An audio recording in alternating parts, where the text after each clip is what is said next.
My friends, good day. The news hit like a bombshell, I would say almost unsurprisingly. Marine Le Pen has been convicted. She will not take part in the 2027 presidential election. She has been sentenced to 5 years of ineligibility, 4 years in prison, with 2 of those years to be served under electronic monitoring. In other words, she won't go to a regular prison. But actually, what's going on? The story, if you will, is against the European Union.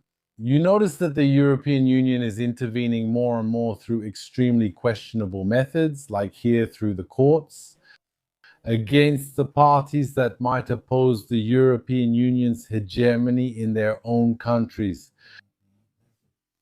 That means if we look a few months ago, the European Union was behind the cancellation of the elections in Romania. Georgescu, remember, they invoked Russian interference.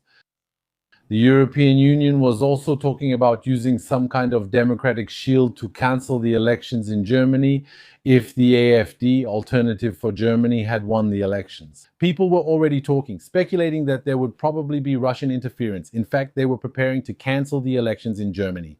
Fortunately, the Germans voted the right way. They were reasonable.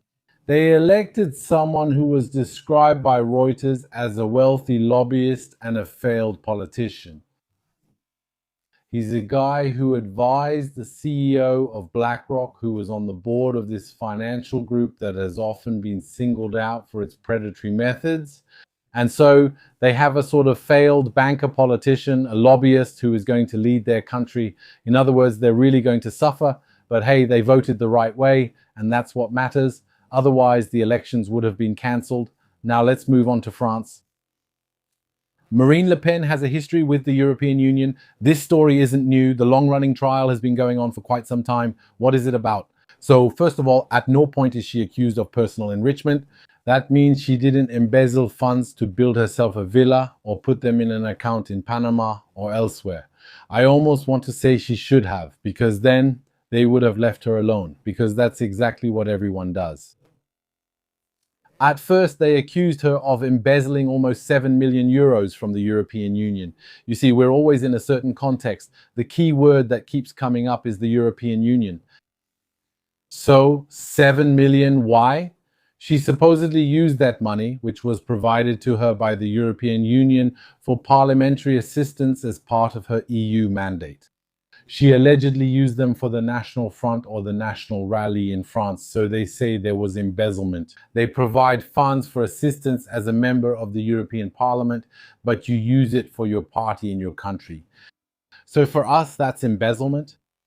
So notice at first we start with almost 7 million. But now, today at the sentencing, we're talking about 2.9 million. So more than half of the amount has been removed. Why? Because we realized that at first they wanted to pile on, they wanted to load the case up with as much paperwork as possible. And then in the end, more than half was easily eliminated. There's still some debate about the rest, but in the end, she was convicted. So I'm just giving you an example to help you understand the situation. So her bodyguard, whose name is Thierry Leger, kind of a big guy like that with a red tie. The guy, was he paid with the money that she was receiving from the European Union? All right, let's get back on the ground. Let's get back to the street. Marine Le Pen is confronted by someone. So she needs to, since she's a very visible political figure with a high profile and all, but as soon as she's confronted by someone in the street who is hostile to her, she needs a bodyguard. But the person who confronts her in the street, what exactly is she confronting her as? Is it because she is a member of the European Parliament, or because she is the president of the National Rally, or because she is the daughter of Jean-Marie Le Pen, or because she represents a female politician in France, or is she being attacked personally as Marine Le Pen? We don't know. So what she should have, according to the European Union, is several bodyguards. There is one that she pays with her own money in case she is attacked as, for example, the daughter of Jean-Marie Le Pen or as Marine Le Pen. Another bodyguard who will be paid by the National Rally in case she is attacked as the president of the National Rally. And yet another bodyguard paid by the European Union if she is attacked by someone who is, for example, Eurosceptic. So at that point, you can imagine the situation. If someone comes to cause her trouble, she'll say, wait, before you start, in what capacity are you attacking me? Okay, well, we'll call in this bodyguard. You see that it makes absolutely no sense. What we're seeing today is a retrospective interpretation. It's a strict interpretation of rules that were quite vague at the time. There was a kind of gray area, as is often the case in the European Union. By the way, remember, there was that woman. What was her name? One of the European Union's top Greek figures, quite pretty, blonde. I've forgotten her name now. They found her. There was a search, bags of cash at her place. That's why I told you earlier in the video, she must have gotten rich personally. They found bags of cash at her place, filmed, shared, all that. It's fine. She's back. She's at work. There's no problem. She did a little bit of time just for the symbolism. And then she's out. She's back at the European Union. You see what I mean? So basically, if you want, it's a pretty classic technique. They leave rules that are flawed, vague, and not clearly defined. And then around these rules, a number of practices will develop that might be outside the spirit of those rules. And what do we do later when we want to bring someone down? After the fact, we're going to go for a strict, literally Talmudic interpretation of each article, each law, all of that. Then we say, well, no, here it should have been done, this and that. And so despite everything, you notice that the amount dropped from nearly 7 million down to 2.9 million.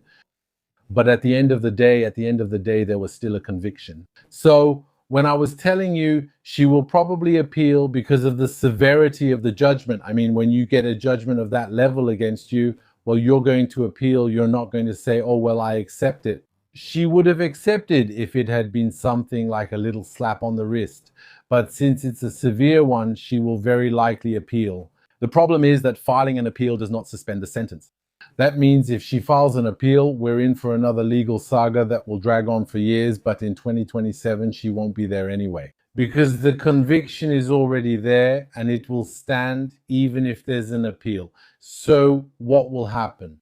So we're starting to see we're in a context of political manipulation on the part of the European Union.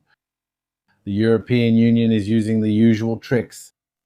Either you discredit someone or you take them down through legal attacks, through tax attacks as well. Tax reassessment is very well known. They find skeletons in the closet or even later on, but that's like the wild card. It's hard to do, but potentially they did it in Romania. They could do it in France.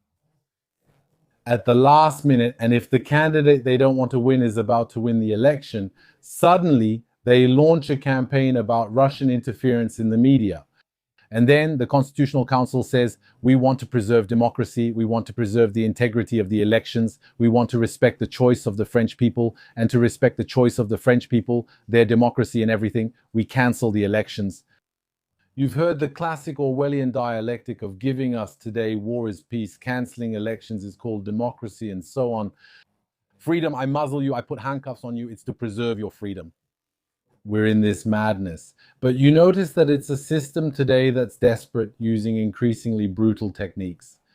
Because before it was all about manipulation, but manipulation doesn't really work anymore because more and more people are waking up. You notice with X, what we used to call Twitter, they've lost control. They tried with the DSA to ban Twitter, to block it. They tried to intimidate Elon Musk. They tried to, quote unquote, talk sense into him. Come sit with us. Let's talk in private. We have things to discuss. And he always rejected them. He says, listen, you speak in public. If you want, we can talk publicly and openly on Twitter. They're losing control of the narrative. But if you want, we're heading toward an African-style situation because let me tell you something. In Africa, you see, there are many countries where you have total freedom of expression. Why? Because the elections are rigged. I mean, we don't need to convince you to vote for us. We don't care whether you vote for us or not. In the end, when the elections happen, well, our candidate will win with 99.9%. So whether you were happy or not, it's the same.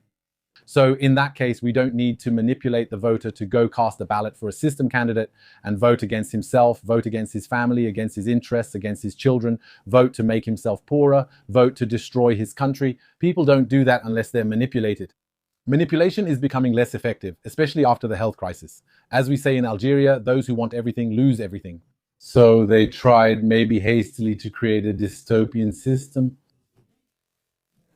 In the end, that's it. In the end, they had a side effect, as we say. And what happened, the side effect is that they woke up millions of people. And that's the problem. So today, manipulation works less and less, even though, of course, we still have examples around us. But today, the system is forced to resort not to soft manipulation or soft control anymore, but to increasingly brutal, increasingly savage control. And potentially we could even end up one day with an army, we could end up with militarized coercion, we could end up with political police, with the arrest of opponents, we could end up with disappearances. All of that, just like all totalitarian regimes that lose their narrative, they immediately resort to this kind of method. So there you have it, my friends. 2027 without Marine Le Pen, what will happen? Second round, who do we have? Well, we'll probably have a Macron clone. That's for sure. They'll create one. We don't know who it is today. Remember Macron, 18 months or 2 years before the elections, nobody knew who he was. So he arrived, catapulted out of nowhere, and he managed to succeed just like that. Obama, it's the same. Nobody had heard of him. And then suddenly he shows up like a UFO and becomes president. So always remember that this option is still on the table. It could be that if things turn out that way, the president, the next French president, we don't even know his name today. And then suddenly he will emerge. And then all the media owned by some billionaire family will promote him and everything. And bam, he'll be your president. And then there you go, you'll be calling for his resignation and everything. And then we'll still vote for him in the second round. And we say, that's my president who resigns. No, we did it for Macron. We did it for Hollande. And then we'll do it for the next ones. So either there will be LFI, so Mélenchon.